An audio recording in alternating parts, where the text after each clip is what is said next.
So hey guys, I pulled over in my car after taking my kid to work this morning because I have all of these emotions coming up about a situation that happened on the homestead. And I want to share it with you because if you're new to any type of agricultural endeavors, you know, things happen and they bring up like either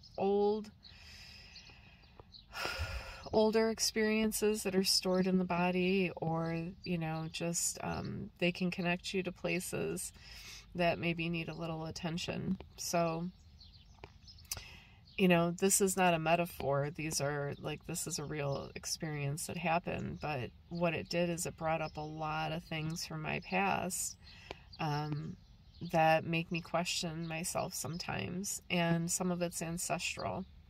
So we're in the energy of the new moon, and new moon energy brings up like deep, deep, deep shadow, right?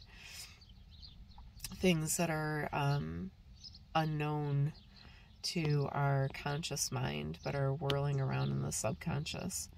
So earlier this week, we had a frost warning here in Ohio, and I had seedlings in the greenhouse and a lot of plants in the garden beds. So I took burlap and I put it over the plants in the garden beds, and I put the covers on the plants in the greenhouse. And the next morning, actually the entire first half of the day was pretty booked back to back. So I had a decision point. I had like 2 minutes, and I decided to do something else in those 2 minutes instead of going into the greenhouse and removing the lids. So when I got back around 1 o'clock, and I took the lids off, all the plants were in pretty bad shape. And I wet them down and tried to revive them. But I already knew that they were gone. And this is my first season using a greenhouse. So I had one batch of plants that didn't make it earlier in the season. I was trying to grow lettuce, and those didn't do well. And I think it was a combination of soil and moisture. Like I didn't give it enough moisture, and the soil wasn't very nutrient dense. I think I used topsoil instead of like bed soil or plant soil. So this new batch, like everyone was thriving. There were tomatoes and onions and marigolds and sage and broccoli, and to come back and see them all gone, it was very, very hard.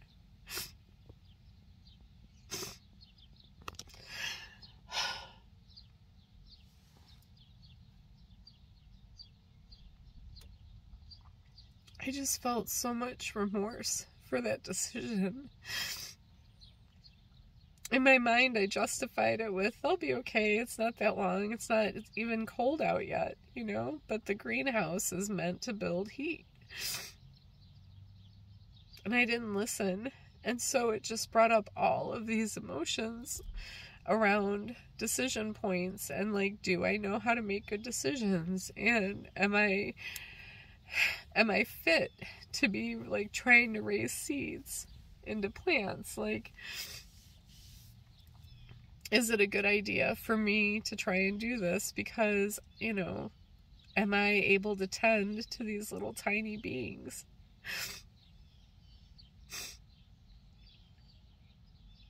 And a friend asked me, are you gonna, try again? And I'm not sure. Like, I'm really not sure. It's not about the responsibility. It's like questions like deep in my roots about me and like how I attend to things.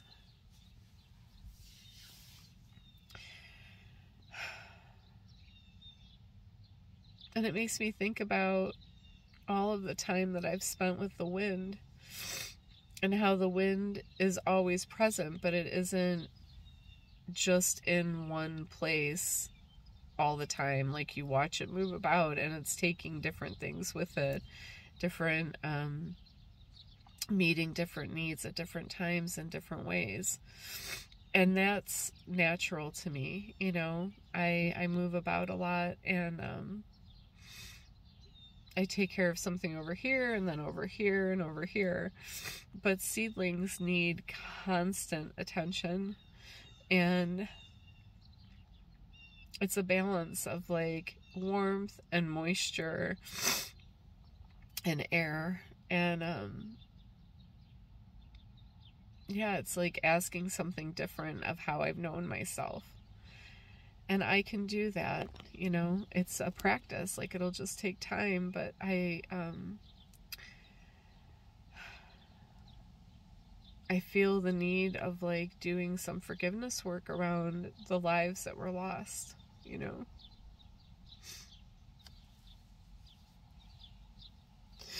And doing it in a way where I'm compassionate towards myself. Because in a lot of ways, those plants were like, this environment isn't good for us. We're out of here. And their consciousness moved on, you know? And I deeply respect that. To know that you're not in the right environment for life. Like, time to go. So these little tiny seeds brought so many big lessons and have been astounding teachers for me.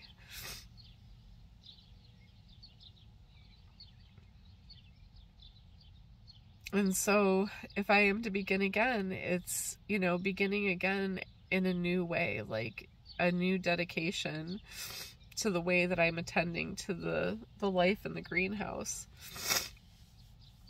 It's different than established plants. Established plants can take care of their own, you know, but those little tiny seedlings have so much need. And oh, that's so interesting. So another friend, I posted a video yesterday on Facebook about there's a starling family who are raising two young ones, and they brought them to the suet feeder yesterday. So it was the mom, dad, and the babies. And I was just watching the mom and dad care for the babies, and like the demand that the children had on the parents, it was nonstop. And you know, the parents just did what they had to do. It was their only focus. And so anyways, my friend said to me, you know, what message were they bringing to you? And I was like, I don't really know that they brought me a message. I was on the phone with someone else.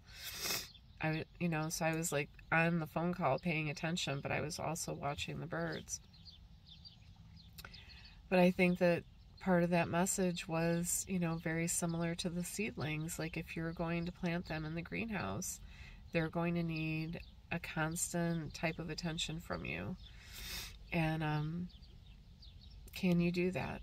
You know, can you be as dedicated as these two parents to these young ones?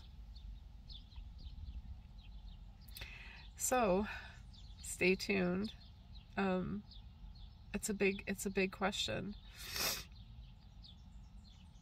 but it's something that you know, I wouldn't have thought it was possible to take care of the quail, and I've been doing that quite well.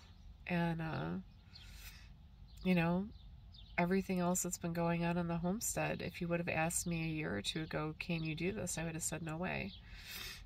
So it's good. It's like, it's a good opening to what else might be possible. Yeah. So thank you for watching, and wherever you are and however you are, I hope that this day is good to you.